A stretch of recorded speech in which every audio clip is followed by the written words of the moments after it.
Les travaux de Michel Gauquelin me posent problème, mon problème.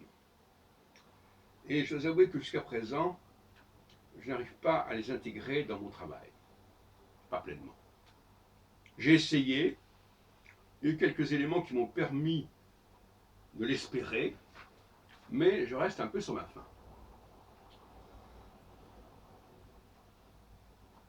Parce qu'il y a la part des coïncidences, la part, etc. Il y a des choses qui pourraient faire croire que, mais est-ce que c'est vraiment ça?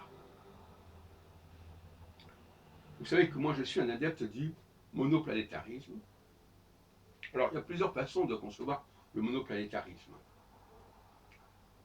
Soit il y a un Dieu unique pour tout le monde, soit il y a un Dieu pour une certaine catégorie de population.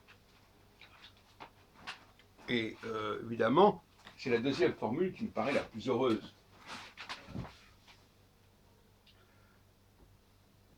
Donc, en ce sens-là, en effet, pourquoi n'y aurait-il pas un Dieu, entre guillemets, pour les sportifs, un Dieu pour les hommes politiques, un Dieu pour les scientifiques, etc. On est toujours dans le monoplanétarisme. Le polyplanétarisme, c'est de dire, ah ben c'est un mélange de Mars, Jupiter, un mélange de Pluton et de Saturne, etc. Ça, c'est le polyplanétarisme. Et quand André Barbeau fait de l'astrologie, il est toujours dans le multiplanétarisme. Ce à quoi je m'oppose radicalement. Donc effectivement, de ce point de vue-là, Gauquelin respecte cela, quoique dans certains ouvrages, je crois qu'il se serait rapproché d'un certain multiplanétarisme, mais je me souviens plus très bien, et je crois aussi que sa femme allait plutôt dans ce sens-là, Marie-Françoise Schneider-Gauquelin.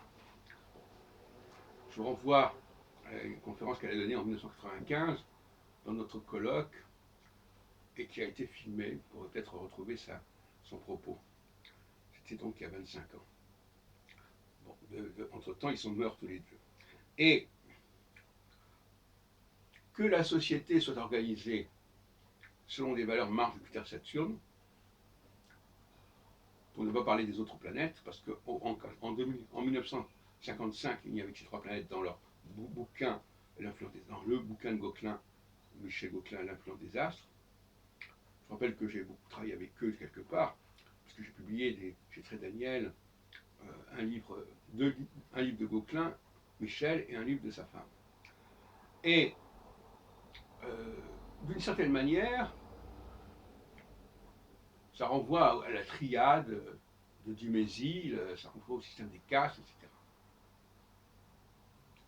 Mais j'ai aussi une certaine réticence par rapport à ce discours, qui vaut ce qui vaut, parce que je n'aime pas l'idée que les astres soient spécialisés. Et surtout, j'ai la conviction que le leader est capable de fonctionner sur ces trois plans simultanément. C'est là le truc. En tout cas, le super leader. Vous êtes capable d'avoir une certaine prestation au niveau sportif, si on peut dire, physique plus globalement, une prestation au niveau du leadership, une prestation au niveau scientifique. Pour moi, il n'y a pas de raison de dire ça c'est pour les uns, ça c'est pour les autres. Donc c'est ça mon objection principale contre les travaux de Gauquelin. D'autant plus que Gauquelin se situe dans le domaine du leadership, puisqu'il ne prend que les gens les plus marquants dans leur profession. C'est ça qui fait sa sélection, d'ailleurs, statistique. Il prend des registres d'académiciens, de grands ceci, de grands cela. Donc, cette idée de saucissonner les facultés des uns et des autres ne me paraît pas spécialement heureuse. Et